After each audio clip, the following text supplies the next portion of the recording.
अस्सलाम वालेकुम। टॉपिक है इंथाल्पी। इसको हम डिफाइन करते हैं कि total heat content of the system. हम इसको मैथमेटिकली फॉर्म इसकी लिखते हैं और उससे हम इसको डिफाइन करते हैं। इसको एक से डिनोट करते हैं हम, इक्वल होता है E प्लस PV। इसको इस तरह भी डिफाइन कर लें कि enthalpy is the sum of, ये दो चीजों का सम है, इंटरनल एनर्जी E और वर्क PV। तो it is sum of internal energy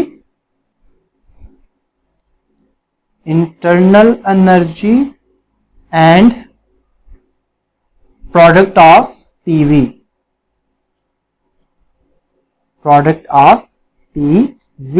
अब इसको ऐसे भी डिफाइन कर सकते हैं। इसका यूनिट जूल है।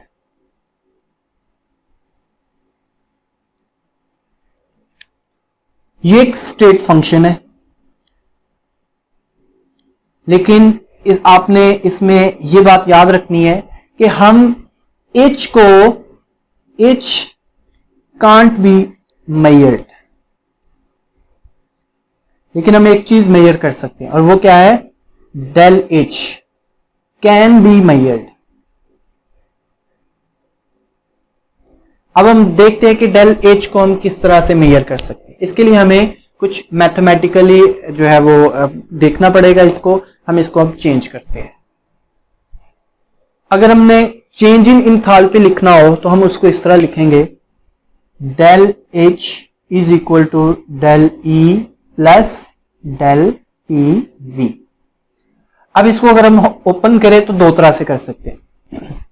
Del H is equal to del E plus, या तो प्रेशर चेंज होगा, वॉल्यूम जो है वो चेंज नहीं होगा, या आप ऐसे कह लें कि वॉल्यूम को चेंज कर लेते हैं, प्रेशर को चेंज नहीं करते। इसको ऐसे लिख सकते हैं, डेल PV या P डेल V। इधर हमने डेल P लिखा जबकि इधर डेल V लिखा। अब क्योंकि ये जो हम इंथाल्पी को स्टडी करते हैं ये कांस्टेंट प्रेशर पे स्टडी करते हैं। हम जो भी सिस्टम लेंगे वो कांस्टेंट प्रेशर पे होगा। जैसे स्टार्ट में लिखा भी हुआ है कि एक पिस्टन लिया हमने, एक सिस्टम लिया जिसमें पिस्टन लगा हुआ है, हम उसको हीट जो है वो प्रोवाइड करते हैं। अब वो पिस्टन पे जो जितना प्रेशर वो एक्सर्ट कर रहा है वो चेंज नहीं होगा, ठीक। तो उससे हम जो सारी कैलकुलेशंस करते हैं, तो अगर प्रेशर कांस्टेंट है तो डेल P 0 होगा। तो आप इसको लिख सकते हैं फिर कि ये वाला जो फैक्टर है ये 0 हो जाएगा। Del H is equal to del E plus, ये 0 हो गया तो P डेल V। अब इसमें अगर आप देखें तो लिक्विड्स एंड सॉलिड्स, इसमें वॉल्यूम चेंज नहीं होता। लिक्विड्स का भी वॉल्यूम चेंज नहीं होता, फिक्स होता है, और सॉलिड्स का भी वॉल्यूम फिक्स होता है, वो चेंज नहीं होता। इनमें डेल V 0 होता है। तो फिर लिक्विड्स और सॉलिड्स के लिए डेल H जो है डेल E के इक्वल होता है। इसका मतलब क्या है कि जितनी डेल E की वैल्यू होगी उतनी ही इंथाल्पी चेंज भी है। Change in internal energy is equal to change in enthalpy. अब हम बात करते हैं गैसेस के लिए। ये तो हो गया लिक्विड्स और सॉलिड्स के लिए। तो इसको गैसेस के लिए हम किस तरह देखते हैं। हमें पता है कि आप इसको बेशक इक्वेशन 1 कह लें। हमें पता है कि फर्स्ट लॉ ऑफ थर्मोडायनामिक्स के अकॉर्डिंग डेल E इक्वल होता है, del E is equal to Q plus W। Plus लगा लें जैसे हमने लास्ट लेक्चर में कहा था Q माइनस W, तो वो डिपेंड करता है कि वर्क कौन सा है। अब इसमें हमें पता है कि वर्क जो है, क्योंकि हम कह रहे हैं कि हमने सिस्टम में हीट को प्रोवाइड की है, जैसे एक हम सिस्टम बना लेते हैं, इसमें ये गैस है, हम इसको हीट प्रोवाइड कर रहे हैं। तो हीट प्रोवाइड कर रहे हैं तो ये अब सिस्टम वर्क करेगा, तो जो work done by the system negative होता है, P डेल V। तो इसकी वैल्यू अगर आप देखें तो del E is equal to Q minus P delta V।